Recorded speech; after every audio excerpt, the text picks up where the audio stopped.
ক্ষমতায় গেলে শিক্ষার্থীদের জন্য ক্ষুদ্র ঋণের ব্যবস্থা করবে বিএনপি। দেশের বাইরে পাঠানো হবে প্রশিক্ষিত লোকদের।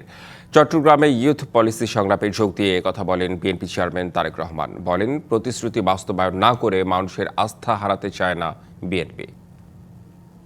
একটু বৃষ্টি হলেই শুধু চট্টগ্রাম শহর নয়, বিভিন্ন জায়গায় পানি জমে যায়, ঢাকা শহরে পানি জমে যায়। পানিগুলো তো কোনো জায়গায় যেতে হবে। এই জলাবদ্ধতাকে কাটানোর জন্য আমাদের একটা কাজ করতে হবে, সেটা হচ্ছে যে খাল বানানো।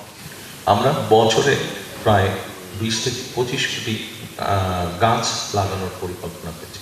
আজ বছরে আমরা 50 কোটি গাছ লাগানোর পরিকল্পনা। প্রাইভেট বিশ্ববিদ্যালয়ের স্টুডেন্ট হন অথবা আপনি সরকারি বিশ্ববিদ্যালয়ের স্টুডেন্ট হন না কেন, অ্যাজ লং ইউর স্টুডেন্ট, যেই সুবিধাটা সরকার ক্রিয়েট করতে চাচ্ছে সেটা সবার জন্যই অ্যাপ্লিকেবল হবে। চট্টগ্রামে ইউথ পলিসি সংলাপে কথা বলছেন বিএনপি চেয়ারম্যান তারেক রহমান। সরাসরি চলে যাচ্ছি সেখানে। আচ্ছা, তো আমার কাছে যেটা মনে হয় যে সিস্টেমটাকে আমাদের ইজি করতে হবে আর মোর ডিজিটালাইজ করতে হবে। যদি আমরা ডিজিটালাইজ করি, ইন দ্যাট কেস কারাপশন বা যেগুলো সমস্যা আছে সেগুলো অনেকাংশে কমে আসবে। এটা গেলো একটা। আপনি যেটা বলেছেন ভেজালের বিষয়টা, এই বিষয়টা যদি ঠিক করতে হয় তাহলে আমাদেরকে আমাদের কনসাস ঠিক করতে হবে, এবং এটা সরকারের একার কাজ না, এটা আমার আপনার আমাদের সকলের কাজ। এটা আমাদেরকে সকলকে মিলেই করতে হবে। অন্যায়ের বিরুদ্ধে প্রতিবাদ করতে হবে। আপনি যেটা প্রিজারভেটিভের কথা বলেছেন, ফরমালিনের কথা বলেছেন, নিশ্চয়ই আপনি জানেন একটা খাবারে নর্মালি একটা সার্টেন পোর্শনের একটা প্রিজারভেশন বা প্রিজারভেটিভ দেওয়া হয়। এটা সব খাবারই দেওয়া হয়, এটা বিদেশে দেওয়া হয়। আমাদের দেশে যেটা হচ্ছে, যারা অসৎ ব্যবসায়ী তারা অতিরিক্ত বেশি দিয়ে দেয় অথবা তাদের ধারণা নেই, এবং সেই জন্যই জিনিসটা তখন পয়জন হয়ে যায়। তো আমাদেরকে মোট কথা এই জিনিসটাকে যদি বেরিয়ে আসতে হয়, এখানে আমাদের সবাইকে এগিয়ে আসতে হবে।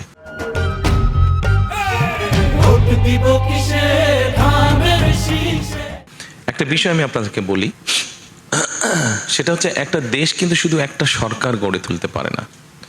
একটা দেশকে সকলে মিলে গড়ে তুলতে হয়।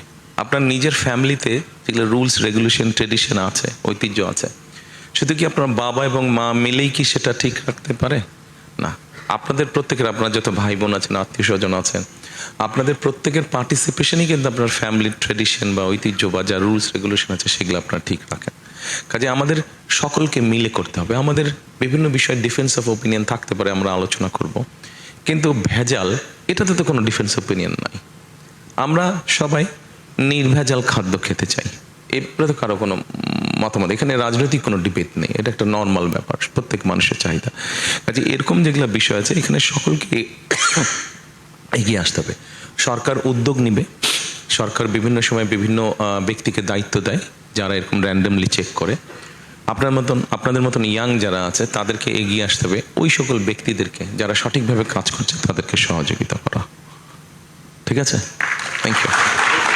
এবার বোধ আমরা আপনার প্রশ্নটাকে এক মিনিট প্লিজ। আপনার প্রশ্নটাকে এগ্রিকালচার নেই, যদি এগ্রিকালচার হয় তাহলে আপনি জিজ্ঞেস করেন। নারীর অধিকার, আচ্ছা ঠিক আছে। আচ্ছা, এটা একটা ইম্পর্টেন্ট বিষয় আছে, বাট আই এম সরি, আমার তো মিটিংয়ে যেতে হবে, আজকে আর পারছি না। ইনশাল্লাহ আবার একসময় দেখা হবে নিশ্চয়ই আপনাদের সাথে। Thank you so much. Welcome to Chittagong. আমি ইয়াসিন আরাফাত।